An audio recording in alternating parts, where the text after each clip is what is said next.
Gagawa tayo ngayon ng dessert, guys. Poji bar jelly. So, ito yung ating poji bar na pinalat na. Ito yung ating poji bar with milk, condensed milk. Ito siya, dalawa. Tapos itlog, vanilla, salt. So, ito yung ating gelatin, Mr. Gulaman White. So, isa lang na natin. So, ayan, bumubula na siya. Lagay na natin ang ating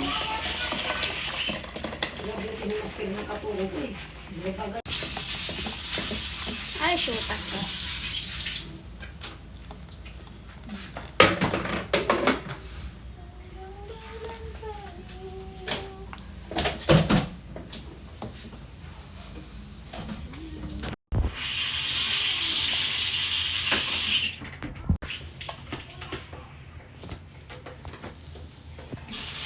So, another dessert.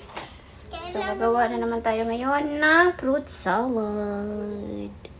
Yan ang ingredients.